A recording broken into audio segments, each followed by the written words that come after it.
to the Bringing Intimacy show, where intimacy is real.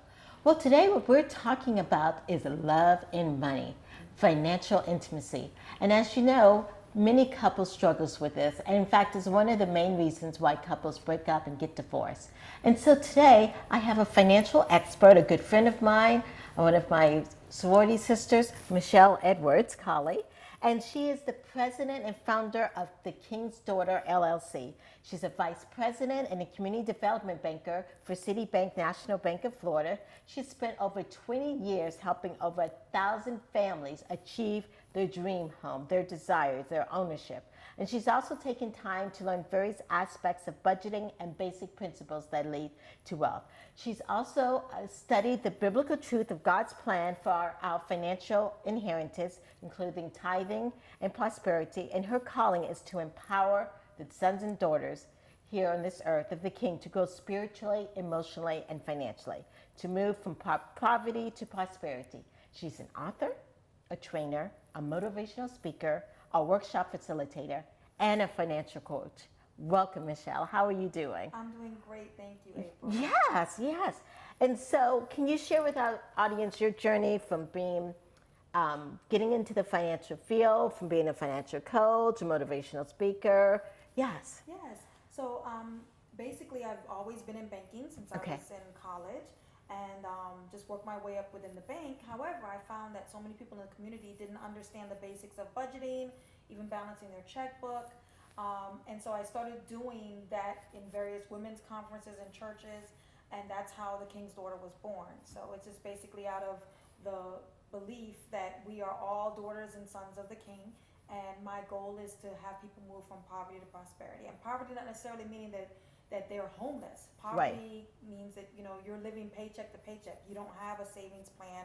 You don't have, wealth in the form of possibly owning a home, that type of thing. And it does affect relationships. Yes. So what exactly are the services of King's Daughters? What services do you guys provide? Yeah. So I do one-on-one budgeting counseling. Okay. Counseling with families to be able to get them on track with their budgeting and savings, as well as I do several different week series within churches. Oh, so I awesome. go over in the churches. I'll go in once a week and cover different aspects of money. And everybody's at a different point.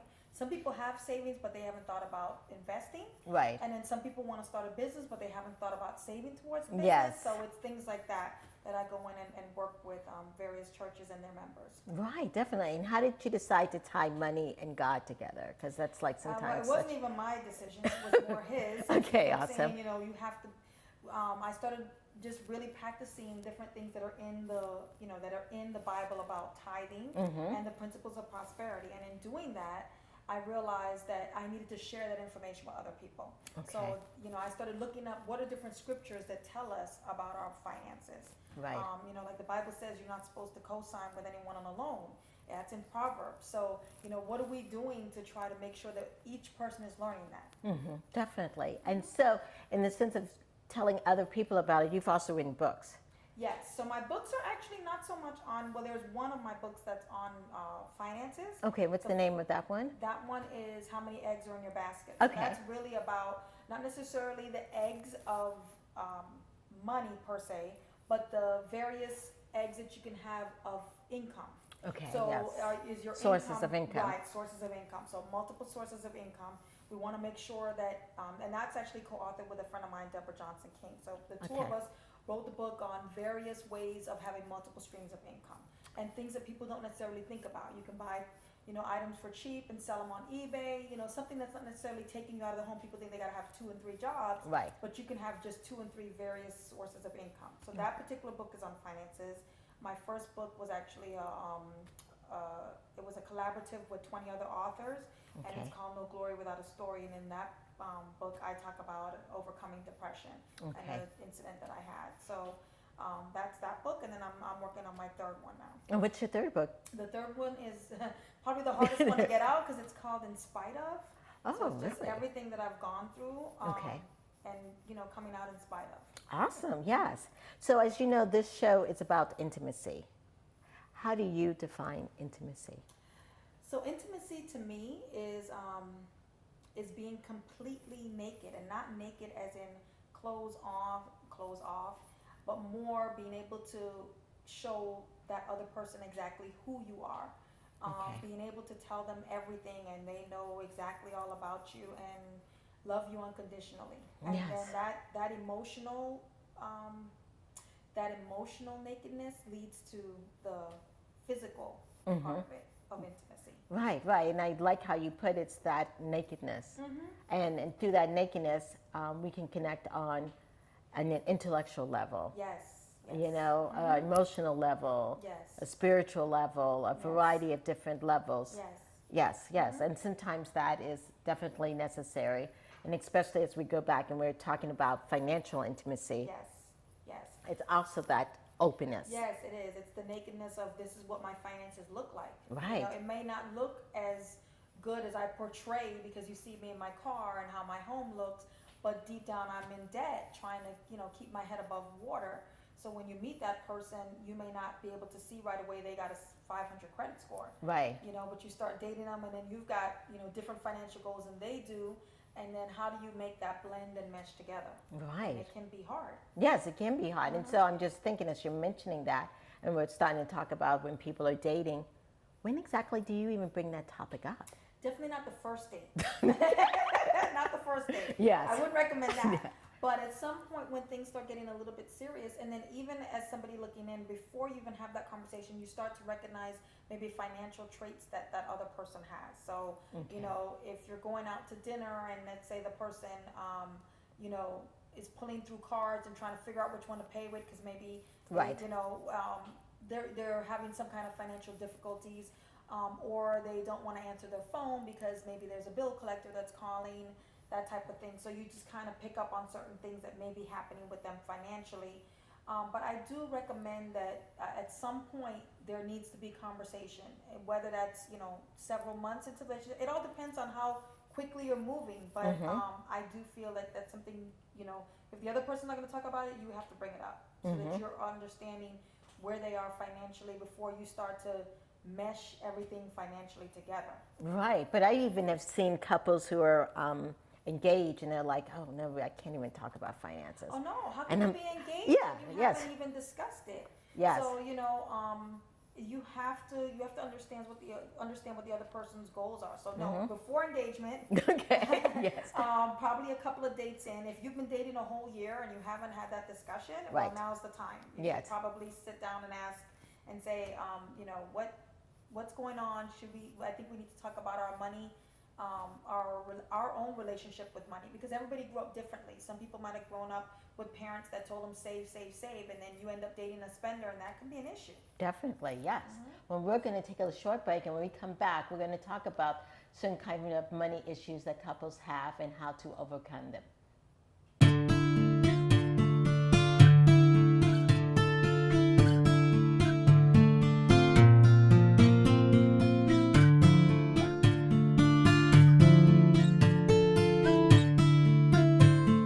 Welcome back to the Bringing Intimacy show, where intimacy is real.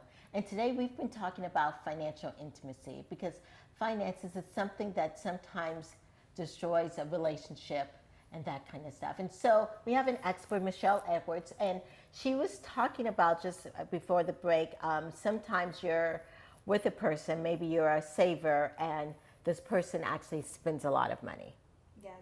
And so I think that that's important to recognize that you may be with somebody that's a spender, and if you're a saver, then that could cause a conflict and a lot of constraints in your marriage or even just a relationship. Right. So it's important, and how do you handle that? So maybe you may say to that person, as we're looking at our spending plan, how much do we want to save every month? And if that person's spending, maybe that you get a certain amount that you say, listen, if you're going to spend over $50, then we need to talk about it. You set that amount. It might be $100. In everybody's Right. home, it's a different number. It might be $500 if you're going to spend over $500. But if there's a limit on, let's say, if you're going to spend more, not 5 times of 50. Yes. So it ends up being $250. Right. But just having an amount that you set and say, I want to make sure that we're on the same page of our spending and knowing what our budget is. And by budget, I mean a spending plan. Something that you're sitting down and you're coming up with how much we want to save, how much we need to have for a rainy day. and how much we need to, We I'm need not to- saying don't spend, Right. but just make sure you understand if that person is a spender, you give them a certain amount that they can spend. You don't want to restrict them, because that's when there are issues with, relationships. And, if you just told me, well, you can't spend any money, and then you Right. want to come in the bed and now you're trying to, that's not going to work for me. If I'm a spender, now Yes.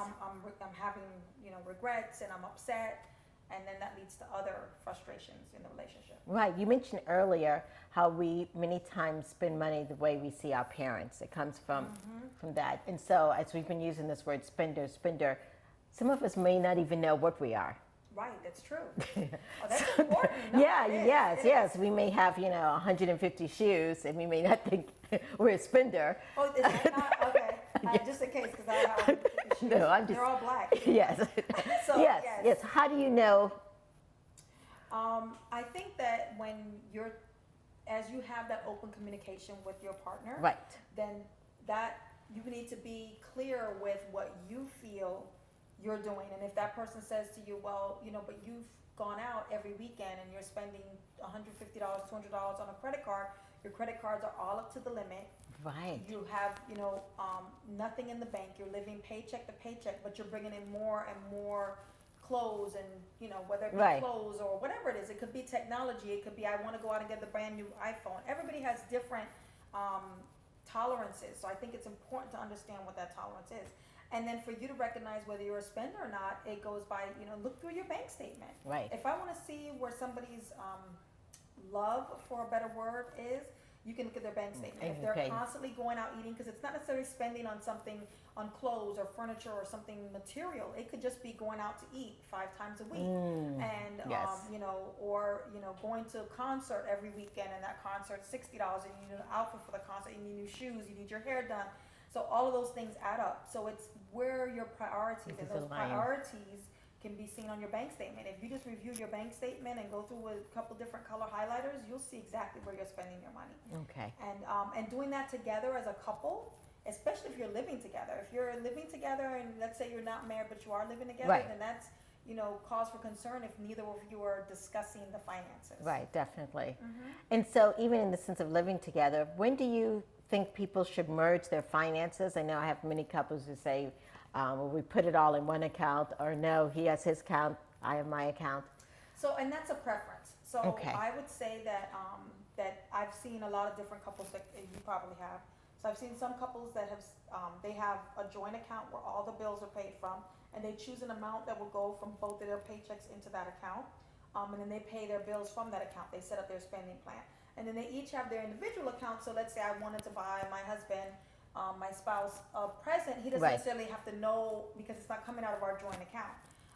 That's the way that some people do their family budget, and then some people just have everything completely together. If they're buying a gift, and the person will end up knowing how much it costs down Right. the line. But that's a communication that Issue. you Okay. have to have. Okay. You have So to there's no have it. best practice on. I wouldn't. It's a preference. Okay. Yeah, it's a preference. Okay. But I do think that it needs to be very open about money can't be hidden anywhere. Because I think hidden money leads to a lot of, when it is found out, then that's a whole nother. It's Yes. right. A lot of distrust and that kind of stuff. Yes. And no trust, no relationship. Yes. Do your money habits have to be compatible? I don't think they have to be compatible. I think that you have to have the open communication about it. Okay. The money habits. Okay. I don't think you have to be the same. Like if you're a saver and he's a saver, then you guys won't ever go on vacation necessarily. You won't spend any money. Right. So I think that you have to have a balance on both. Okay. And then have respect for each other. So in that communication and opening up the communication lines, you have to have respect for that person's spending habits and understand maybe where, as I mentioned before, where they might have learned that habit, or what they might be compensating for by shopping and spending more. That's Right. a whole nother issue. Definitely. And you keep talking about communication. Why do you think many couples don't even want to talk about money? It's like one of those issues that it's hard to, it's so private. It is so private because people don't want you to tell them how to spend their money. They feel like I've worked for it and I should be able to spend it how I want to spend it.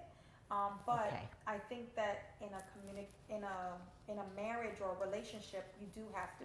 And I feel it's not something that you should have that communication or that conversation in a bedroom. That conversation That's needs true. to have maybe, sitting at the desk. Let's sit down and look at all of our bills. Let's, come up with well, when are we paying what? When is anything due?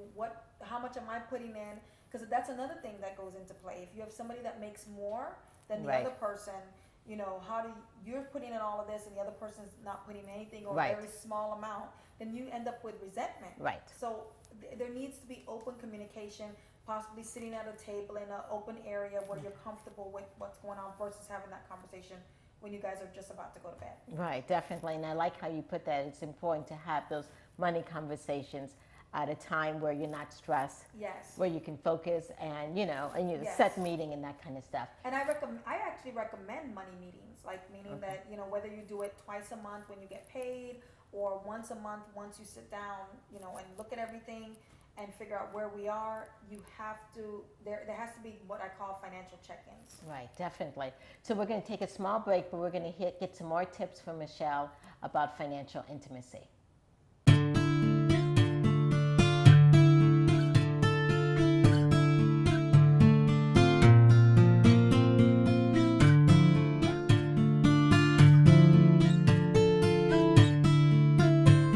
Back to the Bringing Intimacy show, where intimacy is real. And today we've been talking about financial intimacy with Michele Edwards-Collie. And so we've been talking about, like you just said, having financial meetings. Yes. So I definitely recommend financial check-ins, just like you go to your doctor Okay. and you get a health checkup, go to the cardiologist and make sure you get all those different things that Right. we have to do. You have to have a financial check-in with your partner and see where are we, how much are we saving. I believe in planning for everything. So if we're going on vacation, we're going to plan how much we're going to spend on that vacation. Okay. We're saving towards that vacation. If anything if we're getting ready to buy a vehicle, how much are we saving towards it? What are we going to do? How much is this payment going to change our financial status every Right. month? That type of thing. So I do believe in check-ins and then planning it out. I'm not an impulsive person, but that's me personally. There are some people that are impulsive. And so Right. if you're dating someone like that or married to someone like that, you have to figure out the How give to and work take that. and some type of balance. Yes. Definitely. What other tips would you provide to help people increase their financial intimacy with their partner? I believe that it's important that conversation, like I mentioned before, is not brought into the bedroom. I think that you can't have the intimacy that needs to be in the bedroom if, the person's walking in and you're saying, oh, this bill, you're definitely not wanting to do anything if there's a bill past due and if there's anything going on financially. Right. If one person's worried about how to pay something and the other person's not. Right, like, definitely. Oh, it's whatever, you'll take care of it. That's not fair to that person, but it's really hard for that person to actually, get to that point where they want to be intimate. Right, right. And I think what you're mentioning is how you bring it to the table. Yes. You know what I'm saying? And especially when you're talking with your significant other, not meeting them at the door with the bill in hand. No, right, exactly. Yes. It's, can we have a talk later? And you set a time and you do it in a place that's outside of your intimacy of your bedroom or wherever that is. I highly recommend that it's, not when the kids are around so they're not hearing that Right. conversation, but you're having a time when you sit down with paper and pen, not just in your head, but Right. paper and pen and all the bills in front of you and figure it out. Right, definitely. Yes. There are some couples where a partner maybe does have no idea what's going on financially. Maybe they're a stay-at-home mom.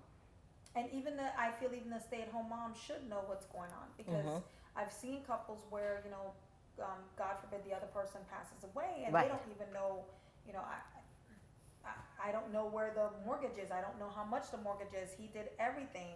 And so I do feel like you do have to have some information on that. Even the life insurance, it's not just finances as far as your monthly bills, but it's also long-term planning. Yeah, You have yes. to have financial goals. Right. I need to have short-term financial goals, long-term financial goals. So where's our will? Where's our trust papers? Where are all of our life insurance information so that we know what we're gonna, if something happens to the other person, where it is. So even if you are a stay-at-home mom, you should have that information and at least know where to find it. I believe everybody these days should have some type of electronic backup of all their information. Stuff. Yes, definitely. So it's not lost in the system and they can find it and stuff. So you do have to, you may not have to have that meeting if you're a stay-at-home mom every month, but you kind of need to have that meeting every couple of months, just to have a check-in and see where you are. Right, right. And I love how you said you've got to really have financial goals. And I do think you need to look at them at least once or twice a year. Oh, yes. Where, you know, as a couple you guys are, especially in the sense of retirement. Yes. Oh, yes. Yes. Retirement, or even just, you know, I want to start a business, and, you know, it takes money to start a business. Right. But we may not really have that type of money right now. How do we get to that point? So but your partner's saying, but you got a great job. What do you want to leave your job and go and get a business for? You know, I don't know if we can really do that. And some people are risk takers and some people are not. And even with your retirement goals or your mutual funds, I might be willing to buy stock, whereas my husband may say, I don't want to buy stock. So I think that it's important to understand the tolerance of both parties and then work on a compromise together. And sometimes you may need that other person. That's somebody like me who would come in and be impartial and look at the whole situation and see how to help you get back on budget, or plan for that business, and maybe refer you to a business coach who can help you to get to that point where you can start the business without necessarily hurting your home financing. Right. And you led into the next question I was going to ask is, when should a couple get financial help? Or what they should get financial help and reach out, whether it be through their church or you know, there are various nonprofit organizations out there that will help. If they're having problems with their accounts being overdrawn, their bills are not being paid on time, they are having credit issues, whether their credit score, they're having a really hard time managing everything, or sometimes it could be all of those things are going great, but they're not on the same page with their financial goals. You know, I want to save more for retirement because I want to retire earlier. I'm the other person not really thinking about retirement. It's going to happen whenever, and we're going to make do. So when you see that, you can bring somebody else in, a third party that can help you through that and coach you through that. Right, and it helps brings you that information. Yes. So you can make a decision. So you can make a decision, definitely, yes. Yeah, and so that's a great way of helping a couple connect. And some people think, well, if I go to a financial person, they're going to know all my business. Right, but that's what they're there for, because they're going to give you all the different tips, and they're not necessarily going to make the decision for you, but they're going to give you the information so you can make the decision, and it's going to be to both of you. One person can't just go and get the spending tips and the spending ideas and then bring it back home. That can work if the other person's really listening, but if you need both parties to be on the same page, then you both go and get the financial. Right, and I'm going to assume, just like with counseling, financial coaching is all confidential. Of course. Oh, Yes. yes. You cannot, it's all confidential. Yes, definitely. So if our listeners out there listening and they wanted to connect with you, what's the best way? The best way would be my email address, which is prosperitybuilding altogether @gmail.com. Okay. Prosperity Building, yes. PROSPERITY building, BUILDING @gmail.com. Thank you, Michele, for being on the show. You. Yes. Thank you, April. Thank you. This has been the Bringing Intimacy Back show.